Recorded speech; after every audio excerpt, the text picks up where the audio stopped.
Trajetória com propósito. Talk show com Miriam Zaccarelli na internet. Uma conversa leve, recheada de conteúdo, com foco no sucesso em sua trajetória com propósito. Começa agora, aqui no portal rmsnews.com.br. Trajetória com propósito, com Miriam Zaccarelli. Olá, eu sou Miriam Zaccarelli. Sejam bem-vindos a mais um talk show do projeto Trajetória com Propósito. Estaremos ao vivo todas as quartas-feiras, às 21 horas, no portal rmsnews.com.br e também pelo Facebook e YouTube. Recebemos aqui convidados que vão compartilhar suas experiências e desafios e que realmente vivem o seu propósito de vida. Esperamos que sirvam de inspiração para você encontrar o seu propósito de vida ou, quem sabe, dar um novo significado a ele. Nós temos uma convidada muito especial, uma amiga minha, muito querida. Eu agradeço demais ela ter aceitado o nosso convite de participar para trocar algumas ideias e experiências e os desafios que ela já teve, porque vive realmente uma vida com propósito. O nome dela é doutora Cíntia de Almeida. Cíntia, ela é graduada em Direito pela Faculdade de Direito de Sorocaba, também estudou no Colégio Santa Escolástica de Sorocaba. A Cíntia é advogada e exerceu ações no Fórum da Comarca de Sorocaba. Ela desempenhou várias funções administrativas também no INSS por 25 anos. Fundou a Associação das Secretárias Executivas de Sorocaba, participou da criação dos Conselhos Municipais de Defesa dos Direitos da Mulher do Estado de São Paulo e que é atuante até hoje, né? Também ela participou ativamente da instalação da Delegacia de Polícia da Defesa dos Direitos da Mulher em Sorocaba. Ela é presidente de honra do Conselho Municipal dos Direitos da Mulher de Sorocaba. Ela é grande incentivadora dos conselhos municipais de direitos da defesa da mulher em toda a região de Sorocaba.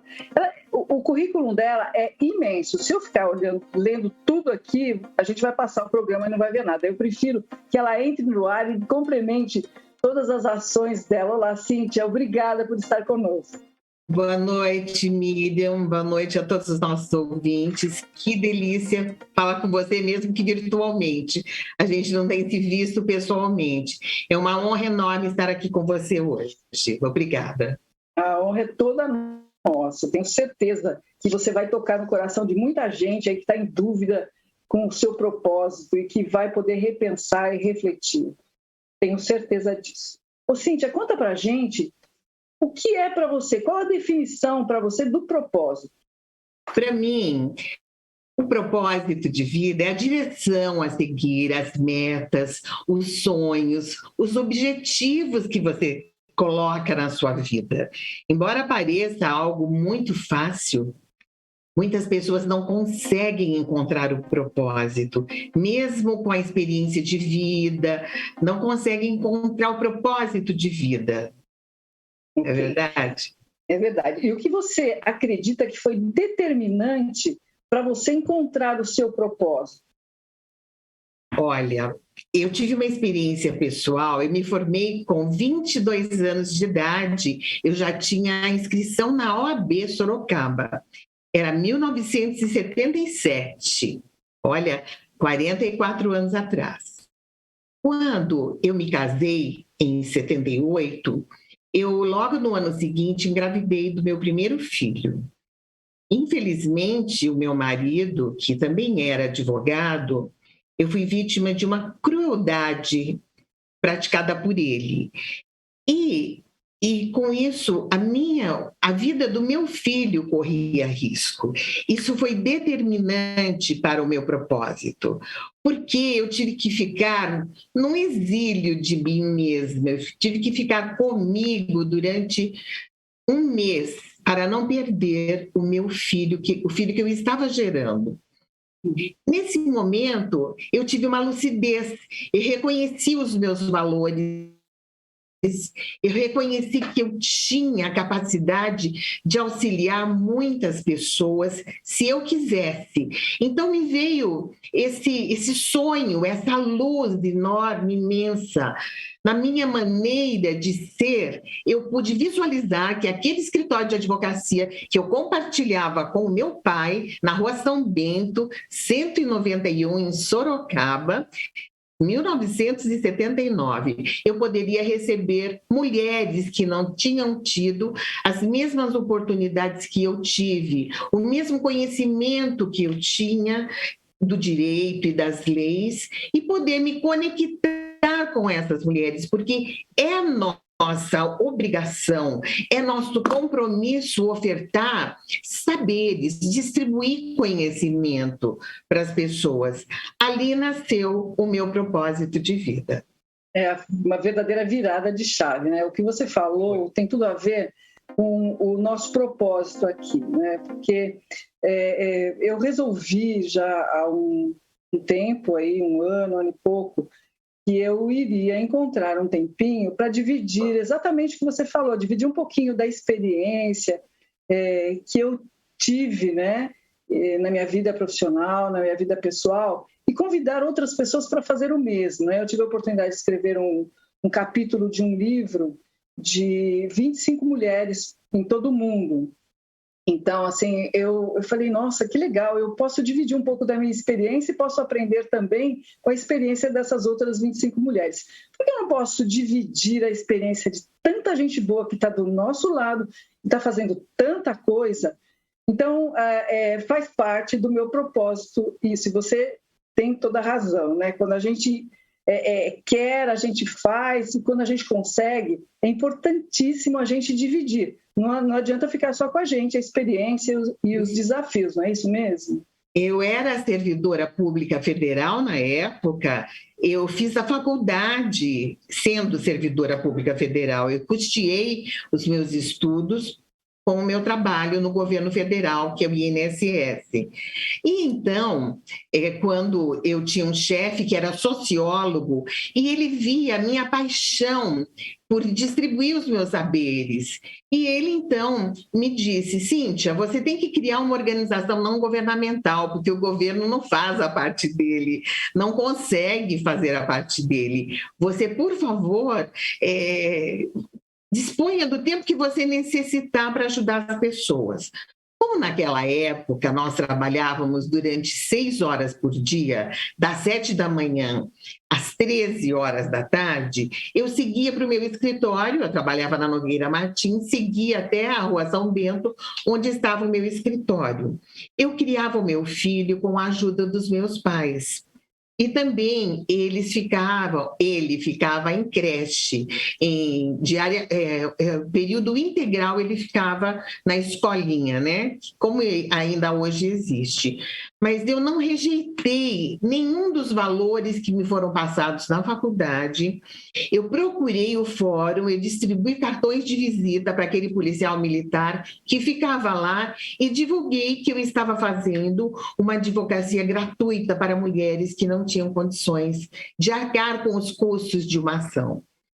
E assim, eu fui conquistando os juízes, os promotores, e a minha gestação foi ficando proeminente, foi aparecendo, e grávida eu defendia mulheres, famílias inteiras vinham no meu escritório. Isto trouxe um problema muito grande das minhas colegas advogadas, né? Eu me tornei uma dificuldade para todas, eu era uma pedra no sapato de muitas, mas isso se transformava em combustível para que eu jamais desistisse desse propósito. E foi muito interessante porque toda essa visão de dar a oportunidade, de trazer a vida privada para as falas com o juiz, com o promotor, e fazer com que o agressor, o suposto agressor, né, que dentro do local onde deveria ser o local de amor e respeito, que é o lar, né, estava havendo muita desarmonia, estava havendo muito exemplo ruim para as crianças. Então, eu conscientizava a mulher de que ela deveria levar uma vida com maiores oportunidades, uma vida mais digna, mais feliz. Então, esta foi a minha contribuição, o meu propósito de vida, minha contribuição para transformar o mundo. Que ótimo. Cíntia, você acha que onde há propósito deve haver sacrifícios? Olha, normalmente tem. Não deve haver. Tem sacrifício, porque quando você tem um propósito, você deve ter doçura, mente aberta, você deve estar aberta para todos os percalços que você vai encontrar no meio do caminho, para as dificuldades enormes, porque, como você mencionou aí, nós criamos uma associação de secretárias que era uma ponte para que viessem as secretárias e as empresas viessem a conhecer o nosso trabalho e falar da sua vida privada nesta associação. Nós que fomos até o governador, na época, se me permite, vou dizer até o nome, Franco Montoro, ele dizia assim, vocês estão muito à frente de tudo, vocês pensam muito longe, mulheres, que loucura! Nós criamos a Delegacia de Defesa dos Direitos da Mulher, e foi criado em São Paulo, e queríamos trazer para Sorocaba, era os anos 80. Então, a gente batia na porta de governadores, tudo isso era um trabalho voluntário. Não era na hora do meu trabalho no governo federal, mas era durante as férias, era durante a parte do dia que eu não estava a serviço do governo federal, era a parte do dia que eu sabia que o meu filho estava sendo cuidado. Então, o sacrifício foi, talvez, financeiro, porque era um trabalho voluntário. Então, você tinha que tomar ônibus ou tomar o seu carro, colocar o seu combustível. Sacrifício pessoal, eu não posso dizer que sim. A minha vida tinha sido... eu tinha enfrentado uma experiência que a gente não deseja para ninguém. Os sonhos de toda mulher é casar, ser feliz e ter filhos. Eu não tive essa oportunidade. Então, eu tive a oportunidade de utilizar a minha experiência e doar a minha experiência em benefício de outras pessoas. E perpetuar isto, né? Então, por isso a importância do propósito, né? Porque ele é maior do que tudo, né? É maior do que tudo, ele se sobrepõe a tudo. E isso é viver, a sensação, a sensação de viver intensamente o propósito, né? Porque as outras coisas ficam pequenas. E eu tenho certeza que muita gente que está nos acompanhando já passou por alguns momentos assim, e teve dúvidas, e conseguem perceber que, como você falou, não é que deve haver o sacrifício. Às vezes o sacrifício ele aparece e tal, mas ele fica pequeno diante do propósito, se ele for bem definido e se você tiver aquilo como uma bandeira, não é isso? É pequeno diante da magnitude da sua intenção, do resultado que você quer. Então, nem a dificuldade, ela se transforma em modelo para você seguir em frente. Você transpõe qualquer dificuldade. E sempre melhorando, né? Para as pessoas mais jovens, né, para as mulheres, principalmente mais jovens, acho que é importante ouvir um pouco da história de como hoje a gente conseguiu um pouco mais de liberdade, de reconhecimento, né? Hoje tem várias campanhas da igualdade, de inclusão e tal. Mas, assim, nós que temos um pouquinho mais de história, sabemos o que nós passamos naqueles momentos, não é? Que tinha que superar, justamente por ter um propósito. Sem dúvida. E não era fácil desistir. Não, propósito com conhecimento legal. Por isso trazia as mulheres com o compromisso de transformar a vida delas, né? Uhum. E isso se perpetuou também quando fui convidada por uma pessoa aqui da cidade a ser a presidente do Conselho Municipal dos Direitos da Mulher. Foi aí que em 1995, já tinha muitos anos que eu advogava, 15 anos que eu advogava em defesa dos direitos da família. Eu fui convidada para participar do Conselho da Mulher, que tem a função principal de elaborar políticas públicas que o gestor municipal tem que aplicar em defesa da família, em vários pontos, na saúde, na educação, no trabalho, no direito à creche, que é da criança, no direito à legislação, conhecer a legislação que a apoia, né? Então, hoje o leque se abriu muito mais com toda a tecnologia, com o avanço tecnológico da medicina, com as razões... Mais ferramentas, né? Nós temos um outro kit de ferramentas para poder lançar a mão, não é verdade? Então, o que a gente percebe hoje é que as pessoas, quando você diz, muitas jovens, quando acontece algo na vida delas, é muito diferente de você saber tomar uma atitude para a solução daquele problema. E aí eu vou encaixar uma perguntinha aqui, ó. Com propósito, você acha que os valores influenciam nas decisões? Que acho que é justamente isso que você está falando, né? Sim, muito, muito.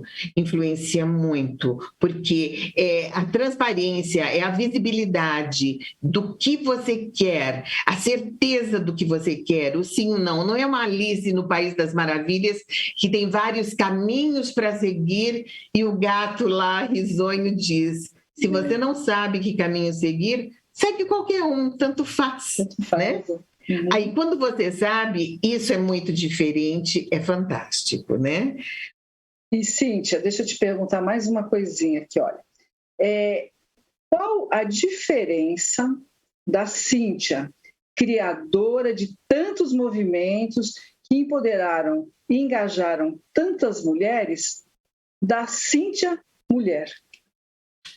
Olha, não tem diferença nenhuma, porque a mesma Cíntia que conversa com aquela mulher da periferia, que conversa com aquela advogada, com aquela médica que foi vítima de violência psicológica, financeira, patrimonial, qualquer tipo de violência.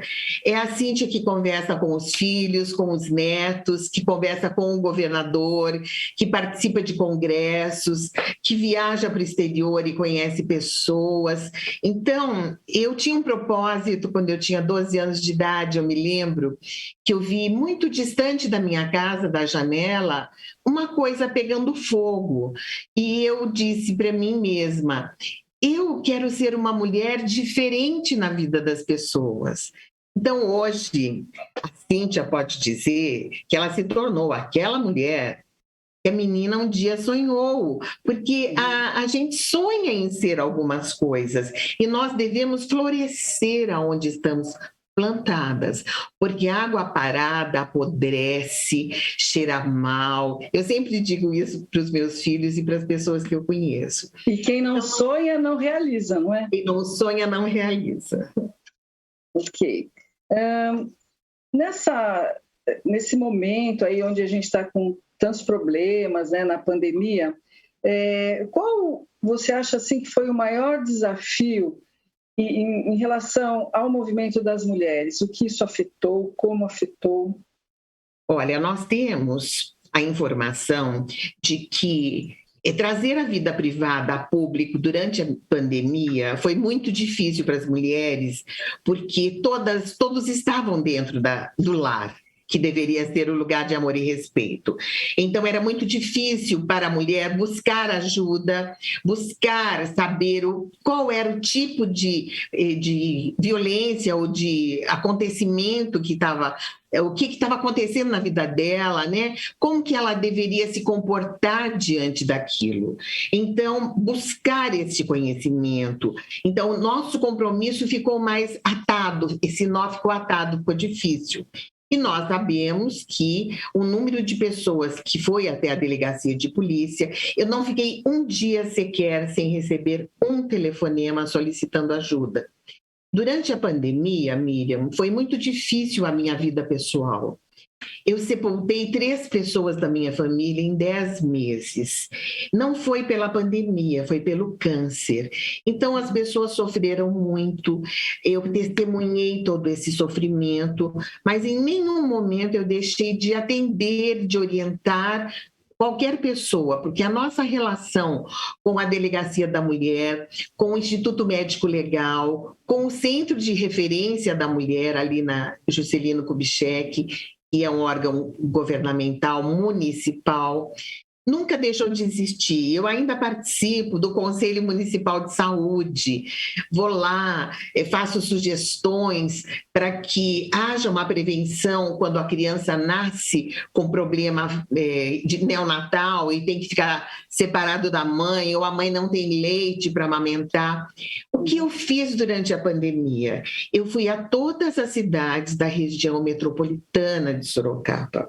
Eu estive nessas cidades conversando com prefeitos, com vereadores, ofertando esse diálogo de trazer a vida privada a público, deles utilizarem a casa-abrigo, que é aqui na região metropolitana, na nossa cidade, porque trata-se de um equipamento muito caro para a cidade montar. E muita gente não conhece, né? Não conhece os seus direitos, vamos dizer assim. Exato.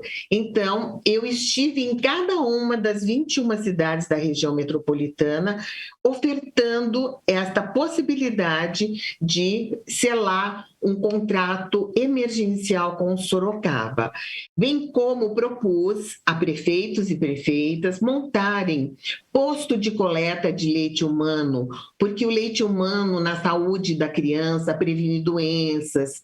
É muito importante esse assunto trazer também à tona para que seja preventivo.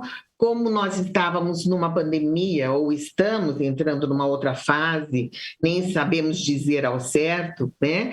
Eu procurei ser útil também nesse momento. E fiz uma pós-graduação. Então, sempre o conhecimento é importante, né? E Cíntia, ainda no tema da pandemia, a gente sabe que, por exemplo, né, o número, como você falou, o número de pessoas, de mulheres, né, que sofreram violência, a gente sabe que aumentou e tudo, mas a pressão muito grande também, né? Porque enquanto a mulher ia para o trabalho, ela tinha alguém talvez ajudando em casa, tinha a criança que podia ir para a escola. E aí não, ela teve que trabalhar em casa, cuidar da criança, cuidar da casa, fazer comida, né? Cuidar da roupa e tudo, porque não podia nem... Muitas famílias não puderam mais receber a ajuda, né, de uma secretária do lar e tudo mais. Então, isso também aumentou a pressão. Quando a gente trabalha fora e se vê algumas horas, é diferente da gente conviver dia e noite com os filhos, né, no caso, com toda a família. Então, acredito que isso também tenha mudado um pouquinho até o comportamento e dado um pouquinho mais de valor para as coisas realmente importantes da vida, não é? Que às vezes é a própria convivência, que não adianta ficar falando só por WhatsApp, né, como a gente via. A vida em comum precisa ser admitido que na sociedade atual a vida a dois é uma sociedade de fato. Todo mundo tem compromisso, os filhos têm compromisso com aquelas pessoas da família, o marido tem compromisso com aquelas pessoas da família. Acho que foi o exercício do respeito, não é? Exatamente, porque não deve recair sobre uma pessoa só a obrigação de fazer. É para o coletivo, é um bem-estar coletivo, todos devem ajudar. Olha, o teu filho também, eu sei que você é mãe de um homem, né? Os meus filhos sabem lavar, passar e cozinhar. Eles ajudam em tudo na casa, porque foram orientados desta forma. E as pessoas, a cultura é muito... protege muito o homem, na verdade é isso, né? A igualdade é no sentido de oportunidade, dar oportunidade para o homem ser o que ele precisa ser dentro do lar e para a mulher ser o que ela precisa ser dentro do trabalho, fora do lar. Muitos maridos perderam seus empregos e muitas mulheres assumiram o comando do lar, não é? Foi um movimento geral aí, né? Uma Exato. Oportunidade de se conhecer melhor, de se reinventar e de sobreviver com um pouco de qualidade, um pouco mais de qualidade de vida. Mas foi um grande desafio para todas as famílias, né? Porque nós descobrimos que a gente pode muito mais com muito menos.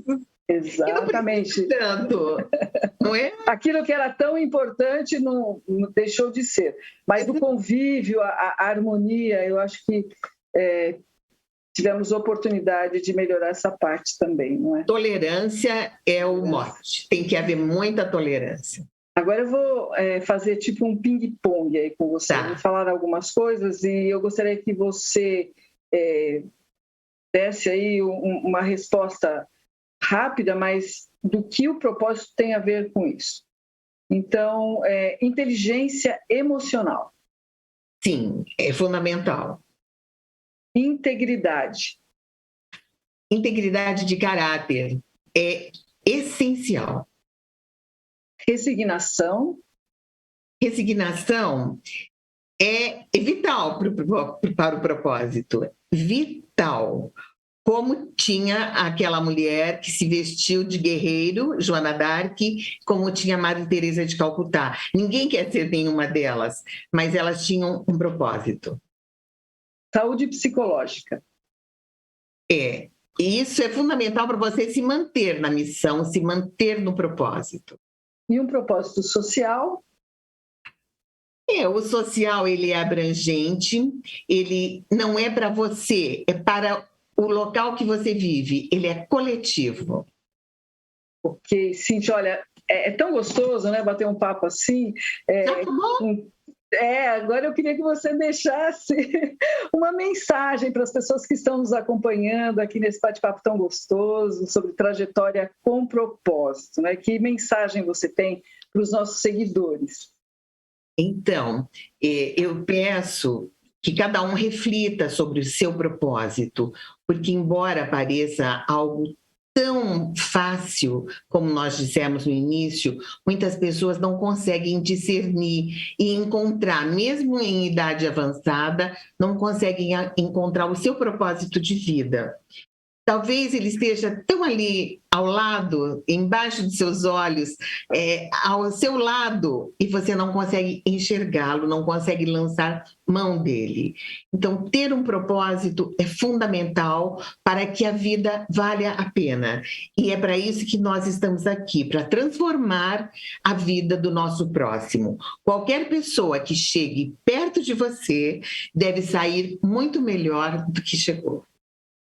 Cíntia, olha, muito obrigada, agradeço demais a sua participação, tenho certeza que você conseguiu inspirar muita gente que está nos acompanhando e que depois também terá a oportunidade de ver, né, o nosso bate-papo, de assistir pelas redes sociais que ficarão disponíveis aí pelo YouTube e pelo Facebook. Muito grata mesmo.